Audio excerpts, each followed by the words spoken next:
Haïba Jumla, Haïba International, c'est le rendez-vous hebdomadaire que nous vous donnons pour discuter de sujets internationaux qui nous touchent de près. Aujourd'hui, samedi 3 mai, nous avons choisi de vous parler d'un événement récent qui s'est passé le 30 avril, où il y a eu une journée de mobilisation en soutien au président du Burkina Faso, Ibrahim Traoré. Une journée qui a été célébrée dans beaucoup de pays africains, mais aussi dans d'autres pays occidentaux comme les États-Unis, l'Angleterre ou l'Italie. On a vu une diaspora se mobiliser pour soutenir le président Burkina Faso qui, selon ces manifestants, est attaqué injustement par l'Occident, qui l'accuse de méfaits, notamment le général anglais de l'Africom qui a accusé le président burkinabé de détourner l'or du Burkina Faso à son bénéfice. Alors aujourd'hui, comme d'habitude, nous allons poser quelques questions à notre directeur général, en commençant par celle-ci. Pourquoi cette cristallisation sur le Burkina Faso et généralement les trois pays du Sahel, de l'AES, qui se sont détachés en quelque sorte des organisations impulsées par l'Occident? Je pense que tout le monde sait que le Sahel est une zone très très importante. On distingue, on dit toujours, l'Afrique subsaharienne, c'est-à-dire l'Afrique noire. Le Sahel, c'est donc cette zone désertique, même qui comprend des pays, où se font toutes les combines et où les contradictions qui font les conflits, constituent les conflits aujourd'hui en Afrique. Beaucoup se jouent là, parce qu'il y a l'Afrique du Nord, qu'on a vu, la Libye, déstabilisée complètement, les contradictions entre l'Algérie, ou les oppositions entre l'Algérie et le Maroc. On a vu ce qui s'était passé en Tunisie. Donc c'est une zone très très sensible, et c'était sous aussi l'attente de la France. Je parle de temps parce que pour moi c'est ça ce que faisait la France pour se penser et s'imposer comme une puissance, une grande puissance. La France a toujours fait de l'Afrique une zone isolée du monde qui ne pouvait avoir de contact avec le monde qu'à travers la France. Cela fait que nos intellectuels francophones, il n'y a qu'une capitale au monde, c'est Paris. Être valorisé, c'est quand on est reconnu par Paris. Tout cela change aujourd'hui avec les nouvelles technologies, les médias, où la France passe très très peu. Il y a donc ce bouleversement général et le franc CFA. Tout ça qui... tout éclate. Et c'est un coup dur pour la France, mais aussi pour l'Occident, parce qu'en quelque sorte, le Sahel était une sorte de frontière, de barrage naturel où on enfermait un peu l'Afrique subsaharienne. Ça ne pousse pas vers le nord, les échanges, et c'est une zone en quelque sorte où on a soigné, la limite de la civilisation, c'est ça. On a enraciné en fait toutes les combines et pour défendre l'Occident en fait. Des régimes très très corrompus, des coups d'État en permanence suscités par les Français et toutes ces générations de cadres, de militaires formés par la France.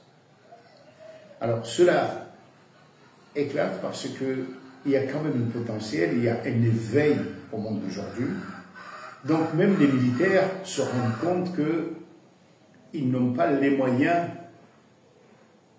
de s'imposer réellement parce que la France, en fait, cette configuration leur donne très peu de moyens de développement. Aujourd'hui arrive Traoré. Qu'est-ce qu'il veut? L'indépendance, s'intégrer dans le monde d'aujourd'hui, jouer des capacités et des possibilités qui s'offrent dans le monde. À ce moment-là, c'est un pays, c'est le continent africain lui-même qui va définir ses besoins et non pas passer par des soi-disant experts occidentaux dont le but, c'est le cas des organisations internationales, c'est de nous assister, d'être là, et puis c'est tout. Donc, c'est tout à fait normal, il n'est pas étonnant qu'on accuse le capitaine Traoré aujourd'hui de tous les maux. Cela veut dire aussi que c'est un peu plus difficile aujourd'hui, même s'il ne faut pas exclure qu'il y ait des coups d'État, mais je pense que ça, même s'il y a un coup d'État, ça va être très très instable parce qu'aujourd'hui, malgré tout, la France n'a pas les moyens de s'imposer comme avant, ni les moyens logistiques en tant que tels, même si la France veut que l'Europe soit derrière et lui donne les moyens logistiques, mais surtout aussi les Africains, notamment les jeunes Africains, sont réveillés, ils n'acceptent plus. Justement, là aujourd'hui c'est la journée internationale de la presse. Or, on a dit tout à l'heure, le 30 avril était quand même un jour spécial, bien sûr déclaré comme journée internationale de soutien au président Ibrahim Traoré, mais ce qui s'est passé en réalité a été extraordinaire, puisqu'il y a eu des manifestations en Ouganda, au Kenya, qui sont des grands pays africains, en Afrique du Sud, et d'autres pays que je ne peux pas tout citer pour l'Afrique, mais aussi j'ai parlé de l'international, c'est-à-dire à Londres, l'Italie, à Rome, une manifestation d'Africains à Rome pour soutenir Ibrahim Traoré, c'est pas rien, sans parler de ce qui s'est passé aux États-Unis. Mais surtout, pendant toute la journée du 30 avril, on a vu sur tous les réseaux sociaux, TikTok, X, sans parler de Facebook, plein de publications qui ont atteint des millions de vues, notamment sur X, de gens d'influenceurs, d'artistes qui sont venus se poser en soutien au président Ibrahim Traoré. Et en face, silence radio des médias occidentaux, que ce soit les médias français ou autres, personne n'en a parlé, à part BBC qui s'est fendu d'un petit résumé en disant manifestation, qu'est-ce que vous pensez de ça? Mais là, il n'y a pas eu de plateau, personne n'a... Comment vous expliquez ça? Comment vous... Beaucoup de choses, hein. Vous avez dit, vous avez parlé, et c'est une première en quelque sorte, de manifestations au Kenya, en Ouganda. C'est-à-dire que cette globalisation, elle se passe en Afrique. Avant, ce qui se passait en Afrique francophone n'était absolument pas connu en Afrique anglophone et vice-versa. Quand un francophone, même un Comorien, parle de l'Afrique, c'est quelque chose qui s'est passé en Côte d'Ivoire. Il ne sait rien de ce qui se passe au Kenya ni en Tanzanie. Or, aujourd'hui, grâce aux nouvelles technologies, grâce aux relations, aux mouvements commerciaux en Afrique et tout ça, cette prise de conscience, on voit qu'il y a une solidarité internationale qui n'est pas simplement le fait de réunions internationales. C'est pas l'OUA qui... Oui. Ouais. Donc, ça c'est important, prendre conscience. Deuxièmement, j'arrive toujours aux nouvelles technologies. L'information aujourd'hui, ce n'est pas les chaînes de télévision. D'abord, les anciens médias, les journaux, un peu partout dans le monde, leur impact baisse de plus en plus parce que c'est coûteux, c'est lu par très peu, c'est coûteux à distribuer, c'est coûteux à faire, le papier et tout ça, alors qu'on a ça. Mais les chaînes de télévision aussi sont le public en matière d'information. On va là peut-être pour voir des jeux, mais les informations, alors que les grandes chaînes de télévision dans presque tous les pays du monde appartiennent à des sociétés privées, à des milliardaires qui deviennent de plus en plus racistes. Dictateurs aussi. Qui dénoncent, qui sont déstabilisés parce que notre monde est en train de s'affirmer. Je ne sais pas qui va chercher une formation dans la presse française aujourd'hui, dans la télévision française. C'est une sorte de tante qui est là où il ne sait rien du monde.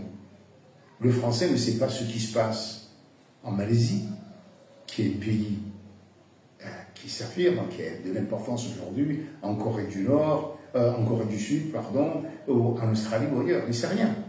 Aujourd'hui, ils sont fermés là à essayer de retarder le plus possible l'émergence de l'Asie et de l'Afrique, bien sûr.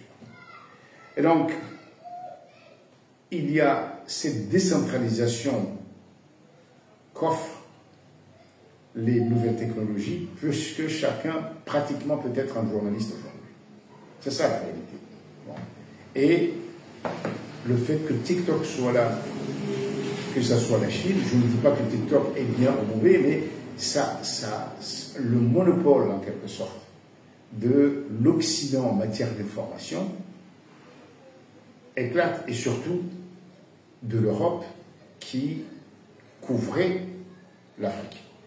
Donc, c'est quelque chose de très très intéressant. Maintenant, est-ce que cela veut dire que ces manifestations-là garantissent, protègent Traoré, enracine Traoré? Je ne peux pas le dire parce que coup d'État, un chef d'État, il suffit de le tuer.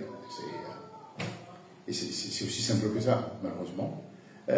Il y a dans ces pays-là encore, au sein des élites de ce pays-là, des gens qui ne vivent, dont le statut dépend de leur relation avec les pays dominants.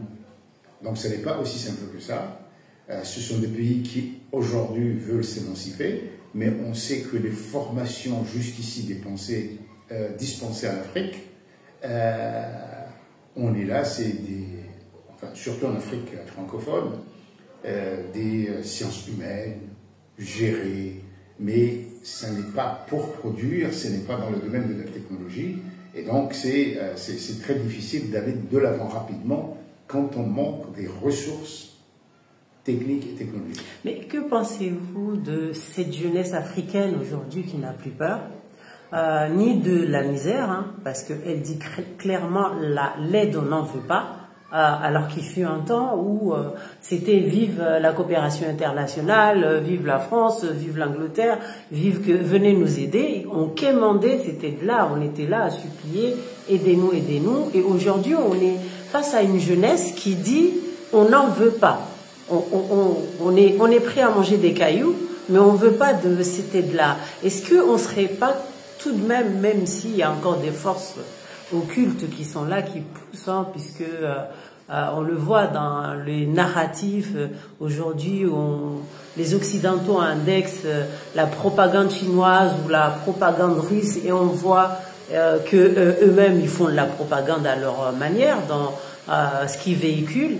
Mais est-ce que vous ne pensez pas que malgré ces obstacles que vous venez de souligner, mais qu'il y aurait un éveil qui ne serait pas politique, mais d'une jeunesse qui est décomplexée, qui n'a plus peur, qui justement par rapport à des médias que vous avez cités, TikTok, qui les ont ouverts sur le monde, qui les ont sortis de ce carcan du subsaharien, aujourd'hui regardent le monde avec défi?